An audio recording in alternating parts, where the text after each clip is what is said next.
Hello, Taurus. This is actually happening. I know.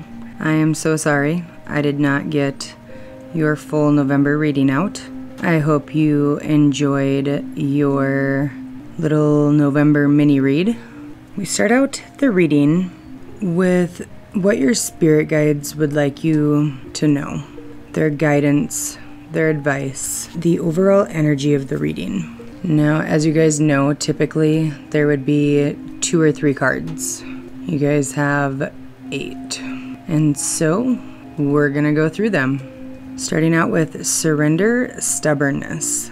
This card says, if you are tensing up or taking a rigid stance about something, gently observe yourself and become more yielding. This will help you communicate more lovingly with others and yourself. When a particular phrase or the sound of someone's voice or a specific topic can cause a physical reaction from you, ask yourself what it is about that person, that topic, that phrase, that mirror an aspect of yourself that you are being stubborn about. And instead of healing, you stand in your set ways. You refuse to release. Triggers can be a phenomenal hint or study guide as to what you need to work on, what you need to muddle through and figure out. Then we go to surrender to complete healing. Open fully to the loving, compassionate forces of the universe that support your physical, emotional, and spiritual healing. Now, Taurus, we know there are more than 1 or 2 ways to fence in your yard, right? If you are fencing in your backyard and you have neighbors all around you, you might build a privacy fence.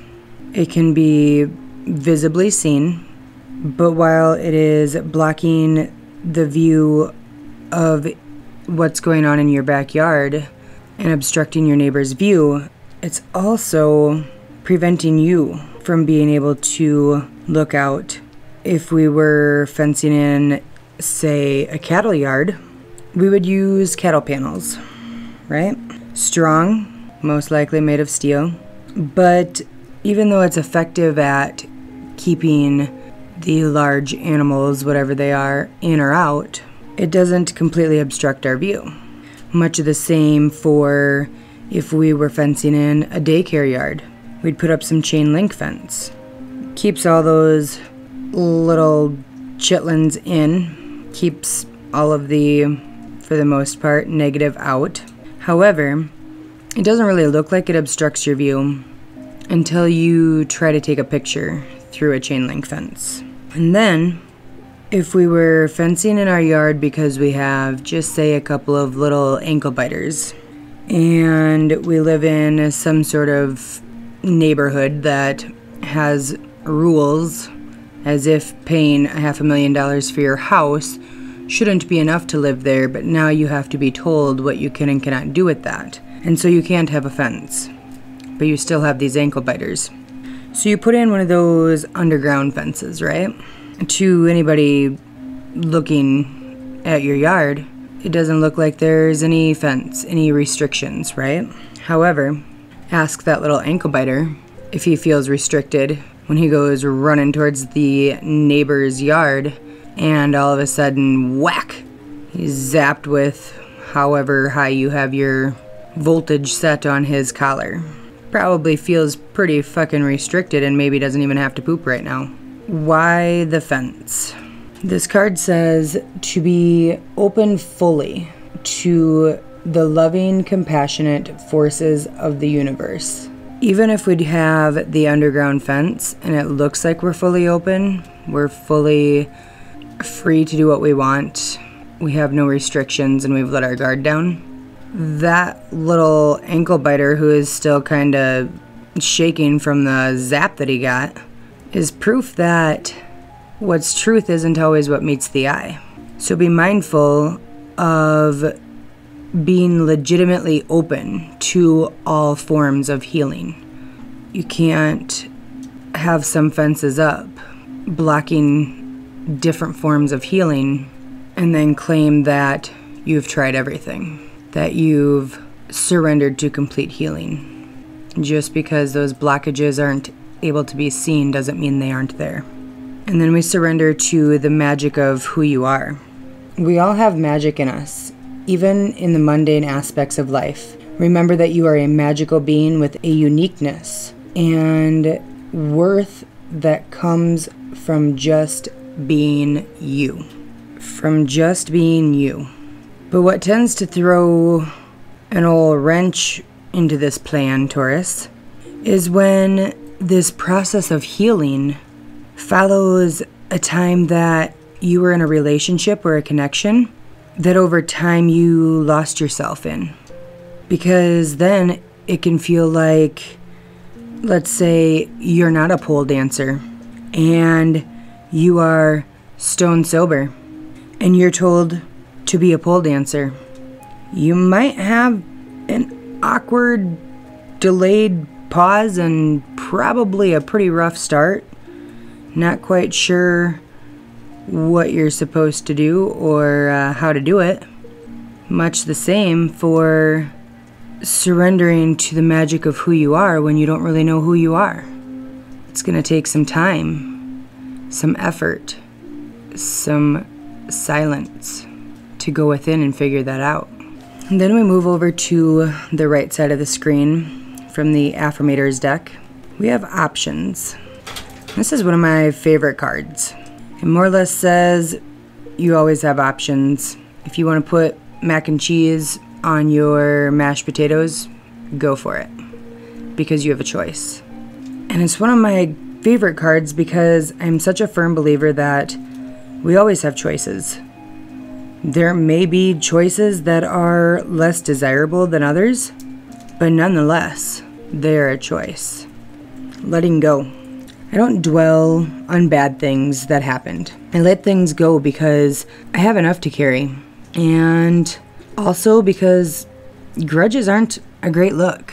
Grudges, being a victim of your circumstance, and refusing to change your surroundings in order to change your story are about as enjoyable as spending more than 7 or 8 minutes with a concussion patient. You know, the first time they're like, oh, what's going on? What happened? You take a pretty good amount of time, give them some details, explain what happened, reassure them that everything's gonna be okay, only for them to ask the same exact fucking question 2 minutes later. And so you're still patient. You're like, you know, this is what happened. Here's a couple details. Rest assured, we're taking good care of you. By the 20th time, you're like, how many times can we keep telling the same story over and over and over? And really, really, really take the time to give detail, give reassurance, be supportive. When they don't get it and they don't remember it or whatever and they're asking again in 2 minutes. Kind of like when you keep telling the same story over and over and over and keep holding on to the same grudges over and over and over.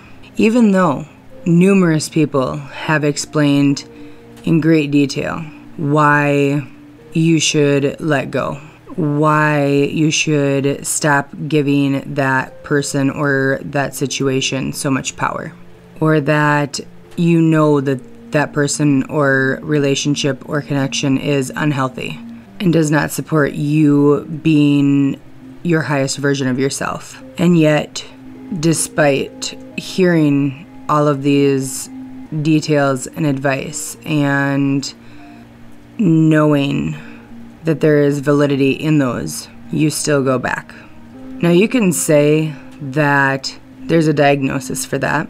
You can say that it's an addiction. You can go on and on about narcissism or depression or anxiety.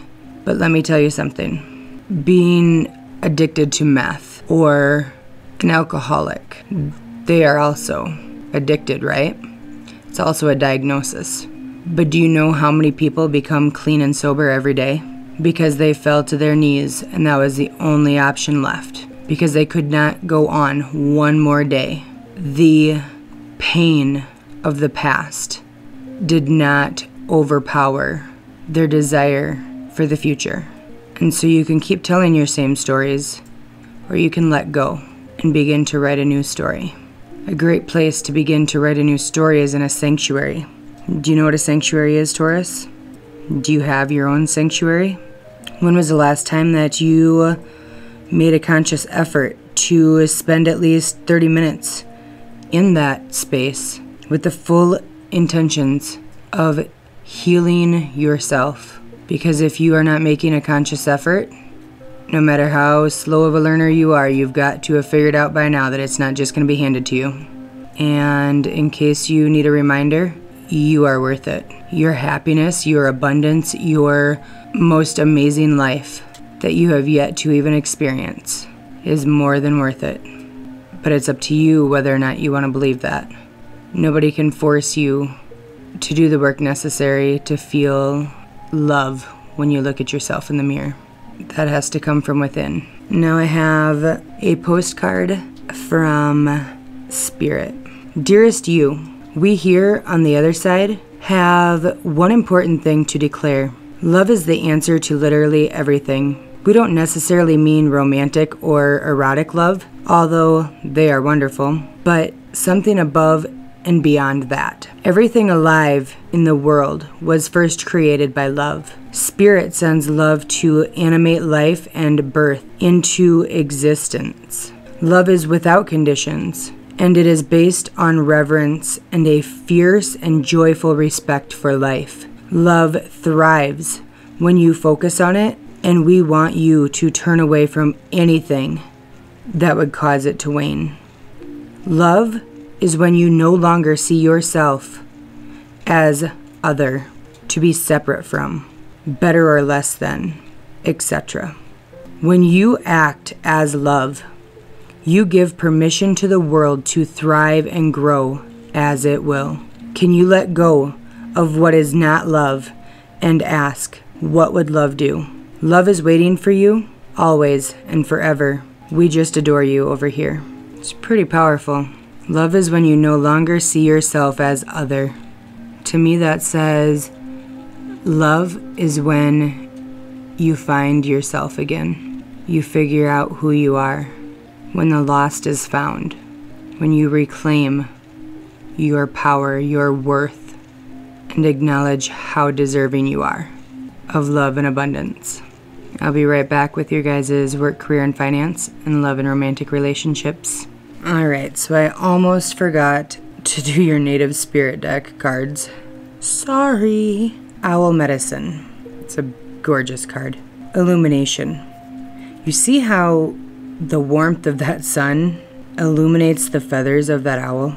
You see how the owl makes direct, forward-facing, centered eye contact. It's like he's looking at you just as I would look at my daughter when I come home and her chores are not done. Her homework not all the way complete. And she's plopped in front of Netflix. And when I ask, why isn't this done? Why isn't that done? Oh, I forgot. Yeah, bullshit. That's what the look on his face says. Bullshit. So it's a time for illumination. We're going to shine our light on our truth and everything that is required to live life in the most abundant, enjoyable, passion-filled, love-filled, laughter-filled life. Sweat lodge. So sweat lodges, right? Kind of like saunas, or for you fancy cats who have dishwashers, there's a steam function, I'm told. They're all things that are used to cleanse and purify with the help of the steam, right? Steam is created with heat, with pressure, confinement. Go within to determine what relationships are no longer serving you, and acknowledge the need to let them go. Kind of like all of those old SOS sponges on your kitchen sink. How can something that is filled with so much disgusting bacteria clean anything without leaving a little bit of its nastiness behind? Not convinced that it can. Alright, Taurus. We have your work, career, and finance, and love and romantic relationships. For your work, career, and finance, Ace of Swords, Five of Wands. Ace of Swords. So there she stands, right? Sword in hand. She certainly doesn't care that she's wearing a see-through shirt. And she's not real concerned about her shadow and how that looks. She's just ready. She's ready to feel the fear and do it anyway.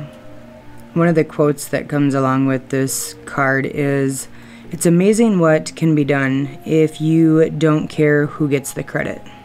Don't let your thoughts of insecurity, i.e. fear of failure, get in the way of your ascension. If you are insecure about your body, you'd be a ball of anxiety. You would be a ball of anxiety wherein if you were insecure about your body, you would be an absolute ball of anxiety and being overcritical or over analytical of yourself, wearing that see-through mesh shirt that she has on, right? And you'd be too busy up in your head about the way you look, rather than focusing on the fact that you are standing at the foot of a brand new adventure, accomplishment, experience. Then you guys have the Five of Wands. You see that guy? I mean, he's ready. He's got his torches, his wands, whatever you want to call them. He's not real sure what's inside there. All he knows is there's a big-ass dragon that's breathing fire. And instead of cowering down, he's using the flame from that dragon's mouth to light more wands. If you're at a track meet and you're the only midget in attendance, the rest of the contestants are 5'10", all from like Jamaica or Africa or wherever the really fast runners are from. Yeah, on paper and just the simple looks of things, your chances probably aren't so great. But who's to say that they aren't all going to fall and take each other out at the perfect opportunity and position and time for you to breeze on past. While they're laying there with broken ankles, you're crossing the line and breaking through self-imposed limitations. So if you have some competition going on at work, there's a position open, you know that your boss and two other people who are much senior to you have all applied for the same position. Don't let that be the reason you don't apply. Don't cower down. Put your application in anyhow. Perhaps it's you who they're looking for. It's your personality, your drive, your perspective that is right for the position. Don't be so quick to give up on yourself, to count yourself out. For your love and romantic relationships, we have trust. You're looking at a situation from a purely physical perspective. Therefore, you cannot see the higher picture and the blessings interwoven within this event. We, your angels, urge you to trust, for all will work out in the best way possible. Let go of your fear and apprehension and allow God's healing energy to flow to you. Trust, for all will heal in ways you never thought possible. Jewel. Every event in life presents us with new opportunities to experience ever greater love. There is a jewel to be found within every teardrop. Trust, we, your angels, are guiding the current events. This is a time in which you and those around you will emerge strengthened, by ever greater bonds of love. Trust, there is nothing to fear. There is only love. Guilt, you do not need another's approval to feel worthy of love. Taurus, I want you to hear this. You do not need another's approval. You need nobody else's approval whatsoever to feel worthy of love, regardless of what you have done or what you think you have failed to do. From your soul's perspective, there is neither right nor wrong. Every experience in life is here to help you expand your awareness of love so that you may endure ever greater spheres of wisdom. You have done nothing wrong. So hard to forgive yourself. So hard to give yourself a break, isn't it? You bitch because other people are judgmental or ride your ass. When really, look in the mirror. Who is that back there on your ass? It's you. You're relentless. And you expect so much. Sometimes it's a little bit unrealistic. Because this has been such a holy buckets reading, I want to do a little something special for you guys. Gonna do 3 cards from the Rebel deck. So, let me move these out of the way quick, and then we'll get started. First card says, time to let go. If this is your first time seeing my Rebel deck, where the fuck were you on all the other readings I used them in? However, we aren't gonna worry about that. We'll just keep going. Just gonna keep going. You flip these bad boys over, you have more goodness on the back. Time to let go. Move the fuck on. Boom. Just like that. Here we are. Back to the good old diabetic friendly no sugar coating bullshit here, right? Stop fucking whining. No one wants to listen to that shit. Complaining makes you weak. You have the strength to change the world. So do it.